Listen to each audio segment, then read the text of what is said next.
Hello, I'm Larry Dixon, and this is a conversation with First Baptist Church. With me today is Pastor Alex Lockridge. Alex, get us started here with, where do you call home?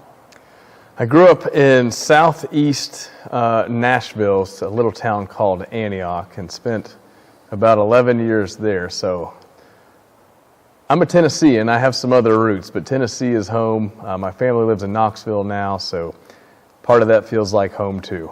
Well, tell us what brought you to Moorhead. This pastor position. There was a vacancy at this church, and I had previously worked at a church in the ministry in Corbin, Kentucky. So after a few years in Kentucky, I realized I can call Kentucky home. I like this place, and this position opened up. I applied for it, went through the process, fell in love with the people in the church, and now I'm here. Seems like that you always been from here. Tell us about your interest in your hobbies. Well, when I'm not doing church-related things, I like to be at home with my wife and 2 kids. Hanging out with them, of course, means the world to me, but if I get time to myself and get to do exactly what I want to do, I like to run, I like to read, I enjoy a few sports. One of them I'm not supposed to name when I'm in this state, but I'm a big fan of the Tennessee Volunteers. Also a fan of the Chicago Cubs baseball team, and I enjoy movies and any type of social gathering. And something that we share, Larry, I'm a big fan of food. If there's a way to make a social activity around food, that's my interest. Oh, I'm there with you on that one. You mentioned, I know you have 2 children. Yes. Tell me a little bit about what it's like. Yeah. 2 small ones. Well, Caden is 6 now, and he's in kindergarten, so we've gone through about a third of his childhood. And then Kinley's 3, so she's still little and trying to figure out life, I guess. It's a lot easier at ages 3 and 6 than it was at like 1 and 4. They're both at really fun ages. They both get along real well. It's a really good time. But I've been warned, teenage years come after this. That is so true. When did faith become part of your journey? Faith was always present in my journey. My family was a Christian family, raised me with Christian ideals, grew up in a Methodist church, went to a private Christian school from 5th to 12th grade. So faith was always there, and I understood a lot about faith, a lot of what it means to be a Christian, but it never became a personal thing for me until college. It didn't take, there's probably numerous reasons, but I do know God was active in all those years, but it never became something that I thought, this is what I want, and this is what I'm going to do until college. And I met some people, had known some people before that too, of course, and they were showing me that this Christian life is full and fun, and it's not just a bunch of things that you're not allowed to do, that there's a whole lot more to it, and I didn't see it with my own eyes until college. And so about halfway through my freshman year of college, I decided, this is what I want to do. This Jesus guy makes sense. This Christian life is something I can do. I want this, and that's really where it began. Well, that's interesting. So that ties into the next question. Where have you seen God in your life? The most obvious answer for me is other people. So in college, I was dating my now wife, and I had a good friend. Both her and he went to the same high school as me, and we all graduated from the same high school. And they were 2 good Christian influences in my life. They helped me see God for who I think God really is.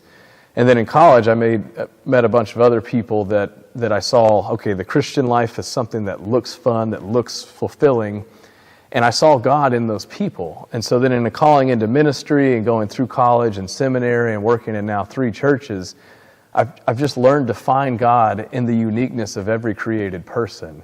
And so my interactions with people, me watching other people interact with each other, I see God in all of that.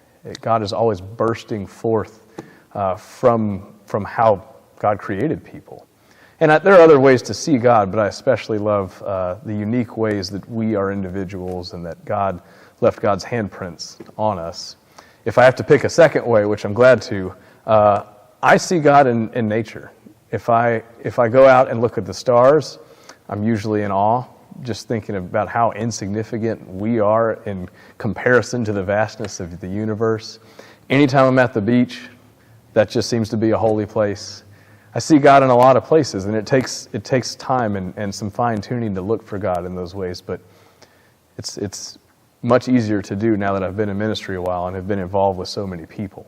You mentioned that you've been affiliated or associated with 3 previous churches, and why First Baptist Church now?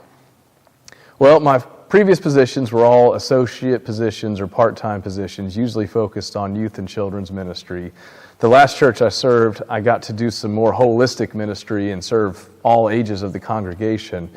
And I knew I was heading towards some kind of pastoral ministry because I've always felt a call to pastor and serve the whole church. So the previous churches sort of set up a place where I could be a pastor, and then it was a matter of just picking a church that felt like home to me. And so when I started looking around, I probably sent out my resume to 5 churches or so, started some of the dialogues with other people, but I knew some folks here. I knew Lauren, our associate. We serve on a denominational committee together. And then I knew the previous pastor here, and he told me all about this church. And I could just tell in talking to those 2 alone that these were the kind of people I want to be around in my Christian walk. And so after going through the interview process, meeting some of this church's people, serving on the search committee, it was just abundantly clear these people are sincere and eager to do the Christian faith together, and I think we can get along, and I think we can reach other people in our community, and the people were the selling point, and they still are. Well, we're certainly glad that you're here. For anyone that does not know about First Baptist Church, what do you want to tell them about us? One thing that I think really separates us from other churches, and this isn't we're better than other churches, it's just something that we're different about us, is that we use the word all when we describe who's welcome here. We say all, and we genuinely mean it. Every church tries to be welcoming of all people, but here we've seen all kinds of people come in here, and we've seen those people then call this place home. We say it and we sincerely mean it. So this is a place where we are inclusive, and we do everything we can to be inclusive. And the other thing that is really unique about our church, and it's something that we are very proud of, is we are a community partner. We aren't here so that the community can serve us. We're here to be a part of the community. We don't have to be the most important part. We just want to serve our community and be the best neighbor we can be. And so those 2 things are unique to us, and there's plenty of other good things about our church, but those 2 especially, I would like to convince other people that that's what you'll find here. This is this is one of my questions that I always find most interesting is, what is it that people do not know about you? So the one I like to tell, just to get the shock whenever they hear what it is I'm going to switch legs so I can really sell it. I have a disease called Osgood-Schlatters disease. And it sounds terrifying, but it's not even a big deal. It's this little bump on my knee that grew when I was in 8th grade from playing too many sports, and it caused me a lot of pain, but when they diagnosed me with Osgood-Schlatters, I thought my life was over on the moment. Turns out it's just some weird athletic bump that eventually doesn't bother you anymore. But if I want to shock somebody, that's what I lead with. The other thing that's a little interesting about me, and I alluded to this earlier, I'm from Tennessee. I spent about 11 years there, but I've lived in 8 or 9 different states. I was born in Phoenix, Arizona, moved to Denver, Colorado, then Salt Lake City, Utah, then Minneapolis, Minnesota, and then Nashville, Tennessee. And I've had stops in Ohio, other parts of Kentucky, and North Carolina along the way. I'm from Tennessee. I call Kentucky home now, but I have many different roots all throughout the U.S., and I'm appreciative of all those stops. I have one other question that I want to throw out to you. I understand you are a member of the Baloney Trail group. The Baloney Trail group. It's a prestigious group. You want me to elaborate on what happens with that group? Please do.